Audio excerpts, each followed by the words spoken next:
There is a reason that one line from 50 Cent sent shockwaves through the entire hip-hop community, because not long after that moment, young Buck's life began to unravel in a way nobody on the outside truly understood.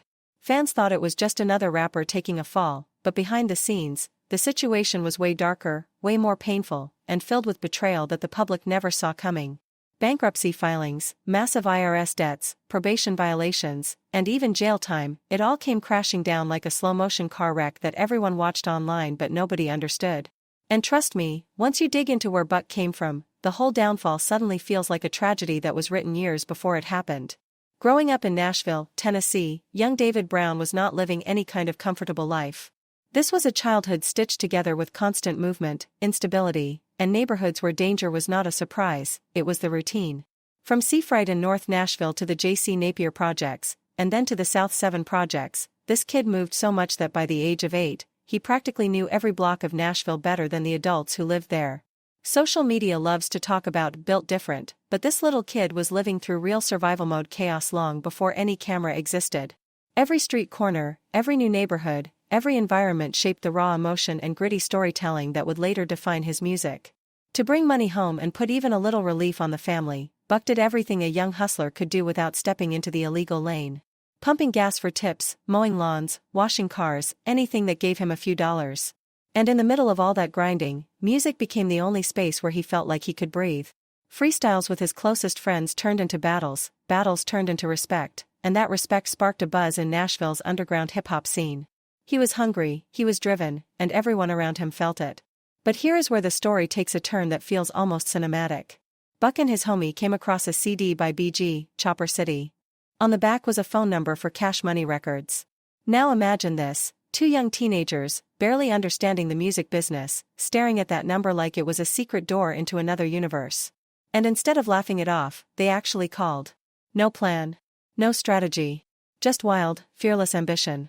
If this were happening today, Twitter and TikTok would be screaming, there is no way these kids really did that. But they did, and that one phone call became the spark that would eventually pull Buck toward fame, fortune, betrayal, and the darkness that waited for him years later. The wildest part of this entire saga is how it all began. Imagine two teenagers with nothing but raw ambition calling Cash Money Records, telling them with a straight face that they wanted to book the entire crew for a Nashville show for around $5,000. And the craziest thing? Cash Money actually accepted it. It feels like the kind of plot twist that would break TikTok if it happened today. The performance never materialized, but the boldness alone caught Birdman's attention so intensely that he personally flew young Buck down to New Orleans to talk business. For a kid who barely had stability at home, this moment felt like destiny knocking. And then came the decision that still shocks people to this day. At just 14 years old, Buck walked away from school entirely to chase rap full-time. Whether it was the right move or not is a debate for another video, but it proves one thing crystal clear: this was not a hobby, this was not a weekend fantasy. Music was his entire lifeline, his only escape route. The only proof that Buck even existed inside the Cash Money universe is a quick appearance in the Big Timers' Big Ballin' music video. But behind the scenes, he felt invisible. He watched everyone else win while he sat on the sidelines, unheard and unused. By 1999, he finally hit his breaking point and made the painful decision to walk away from Cash Money. He returned to Nashville determined to build something on his own terms. Those years were not wasted, though. Buck soaked up industry knowledge, built crucial relationships with people who mattered, DJ Paul from 3-6 Mafia, Juvenile, and several key players who would later influence his next moves. Back in Nashville, he locked in with his team and went straight into independent hustle mode. No label. No budget. No machine behind him. Just raw hunger. On August 22, 2000, he released Thug Until the End with his homie DT, and the streets responded louder than anyone expected. This completely independent project charted on Billboard, number 34 on the R&B charts and 17 on the independent charts. For a young rapper with no label cosign, this was monumental. Buck moved around 10,000 units out of sheer grind, which might look small next to major label numbers, but for a man selling records from the trunk of a car, it was undeniable proof that people were listening. It showed him there was a real audience, real love, real possibility. But right when things seemed to steady, life threw him a chilling wake-up call. After recovering from gunshot wounds sustained during a home invasion, Buck made a decision that changed everything. He swore he would cut ties with the streets completely and pour every ounce of himself into music. Social media today would have called it a plot twist in real time. Then fate stepped in, disguised as an old connection. DJ Paul heard about the shooting and immediately reached out. Project Pat personally brought Buck to Memphis, where he laid down tracks that would become his first major placement, Memphis, on 3-6 Mafia's legendary album When the Smoke Clears, 66-61. It was the exposure he needed, but even then, nothing was guaranteed. Buck did not sign with 3-6 Mafia. Instead, he returned home again, hustling independently but now with far more visibility. Now comes the moment that fans still argue about on Reddit threads and hip-hop forums. Birdman reached out again. Cash Money had grown into a full empire by this point, luxury cars, massive offices, the whole glamorous machine. Birdman wanted Buck to join a new group called Headbusters. Buck flew to New Orleans, thinking this was finally his moment. But history repeated itself in the ugliest way. He sat in those offices for a week, watching promises evaporate, watching time slip away, watching everyone else move except him. This time he was not the wide-eyed kid. He had responsibilities back home, momentum building, and frustration boiling. And then the universe delivered one of the craziest twists in this entire story. Juvenile walked into the Cash Money office, shocked to see Buck sitting there like a forgotten artist in a waiting room. Juvenile was in the middle of his own battles with Cash Money, and he made Buck an offer that flipped the entire storyline. Buck joined Juvenile's UTP Records, but here is the detail that exposes Buck's evolving street intelligence. Juvenile gave him a contract, and Buck calmly took it home, slid it under his bed, and never signed a single page. He dropped 2 projects, Born to be a Thug, October 10, 2002, and a compilation with UTP players, but technically, legally, he was never tied to UTP. He knew Cash Money was unstable. He knew Juvenile's situation looked risky. He knew this was a chapter, not a permanent home. That instinct saved his career. Because what happened next feels like something ripped from a classic hip-hop documentary. While touring with Juvenile, their bus stopped in New York. It was 2002, and 50 Cent had the entire city on fire. Every street, every mixtape shop, every conversation revolved around him. Their tour bus driver had a connect to 50's former manager Shaw Money XL, and Buck kept pushing, kept asking, kept insisting, get 50 on this bus. Against all odds, it actually happened. But here's the twist, 50 did not come for Buck.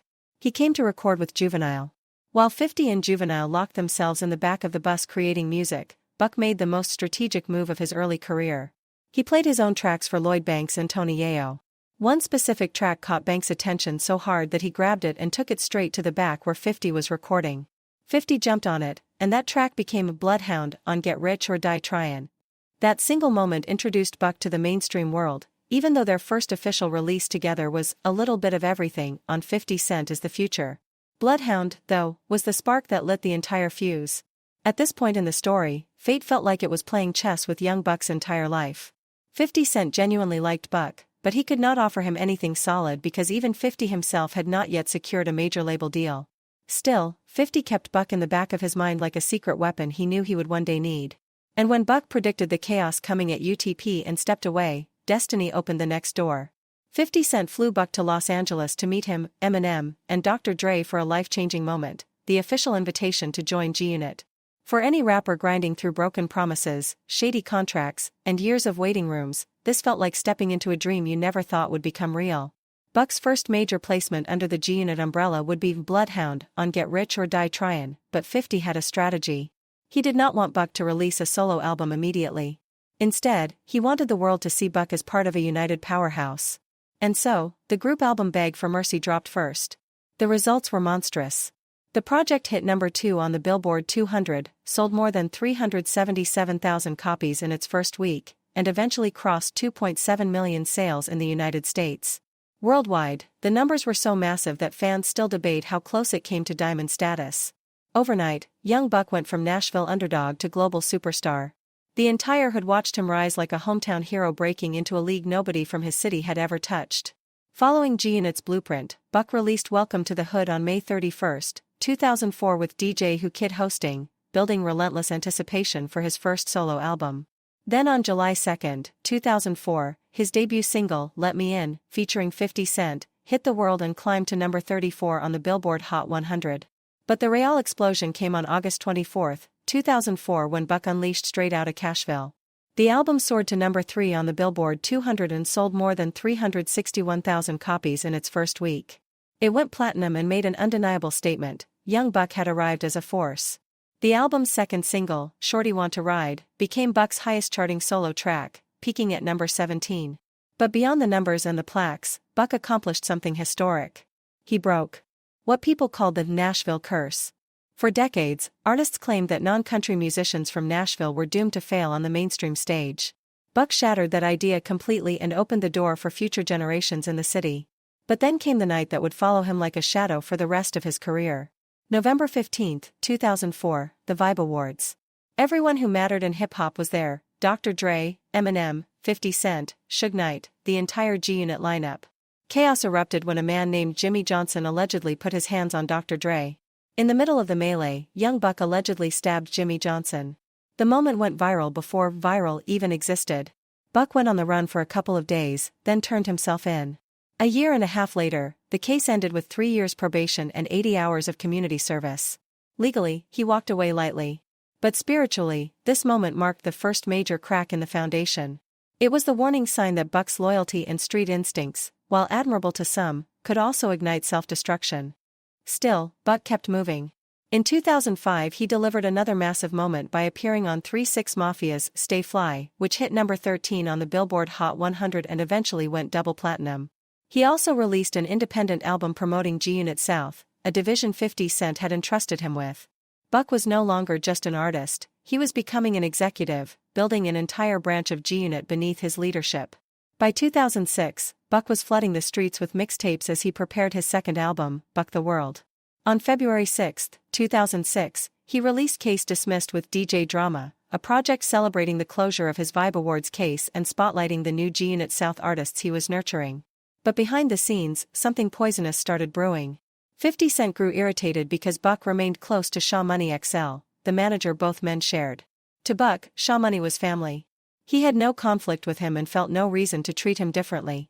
He believed that whatever issues existed between 50 and Shaw would eventually work themselves out.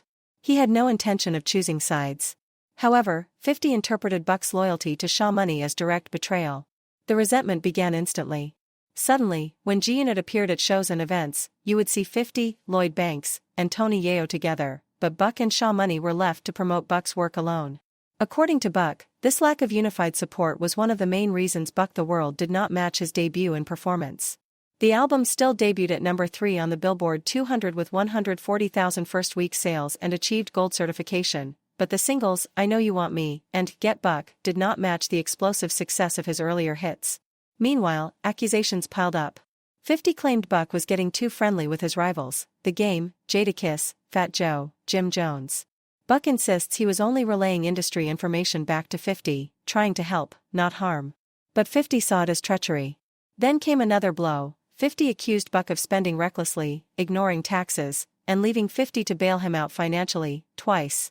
By 2008, Buck discovered he owed $300,000 to the IRS, a debt that would haunt him for years. The downward spiral accelerated early in 2008. In January, Buck appeared at a show with Lil Wayne and Birdman, where both publicly suggested Buck should leave G-Unit and join Young Money Cash Money. Buck seemed to agree on stage, and when 50 saw that footage, he was enraged. Weeks later, G-Unit dropped the mixtape Return of the Body Snatchers Volume 1, and fans were stunned to see that Buck was not featured at all, especially since he had recently appeared with the crew on their track Feel Good. And then, the explosion. The moment that shifted Buck's entire life trajectory.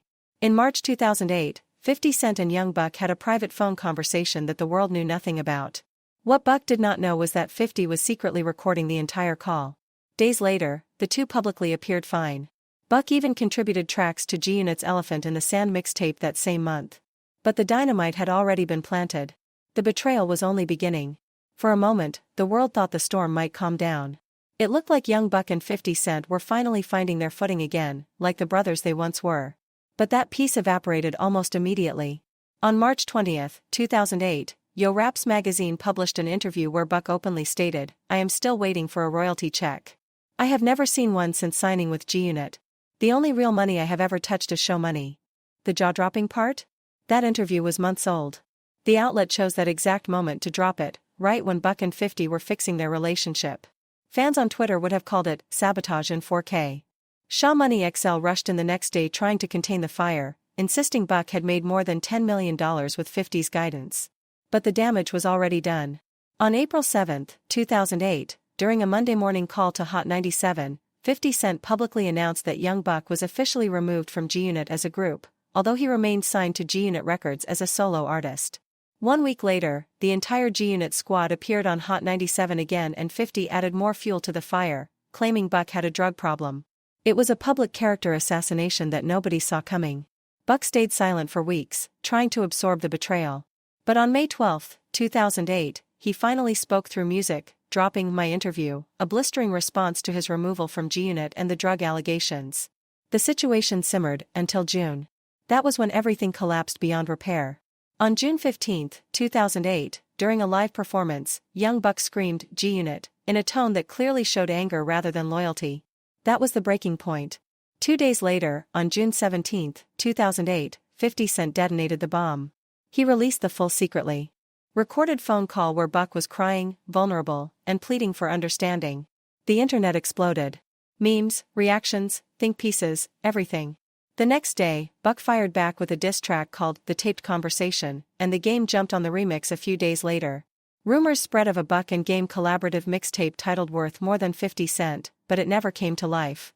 When G-Unit released their second group album, Terminate on Sight, on July 1, 2008, Buck only appeared on 4 tracks. He was reduced to a background feature on the album of the crew he helped build. The rest of 2008 was suffocating for Buck. He could not release official albums because 50 Cent, still controlling the paperwork, blocked everything. So starting in 2009, Buck switched tactics. He drowned the streets with mixtapes. Ironically, many fans say 2009 was one of the rawest, most emotional years of his career. The hunger returned. The pain sharpened. You could hear every wound, every betrayal, every ounce of frustration in his voice. Projects like Back for the Streets, April 11, 2009, and Back on My Buck, May 26, 2009, cemented that fire. Tracks like "I Want It All" and "I Got It," featuring Young Jeezy, reminded everyone why Buck was a force. But behind the music, chaos was stacking up like unpaid bills on a kitchen table. On August 3, 2010, the IRS raided Buck's home over more than $300,000 in unpaid taxes. During the search, they found a firearm. Because Buck was a convicted felon from the Vibe Awards incident, they charged him immediately, even though Buck insisted it belonged to his licensed tour manager. 3 days later, Buck channeled that moment into a defiant track called "My Campaign," proving again that his pain always turned into art. Then, on August 19, 2010, he filed for Chapter 13 bankruptcy. But here is the twist the average person misses: this bankruptcy freed him from his G-Unit Records contract. It was a desperate move wrapped inside a strategic escape. On September 7, 2010, Buck released his independent album The Rehab, which charted at number 55 with more than 6,400 first-week sales. Respectable numbers for an indie release, but far from the heights he once reached. The legal flames kept rising. In March 2011, G-Unit Records filed a $10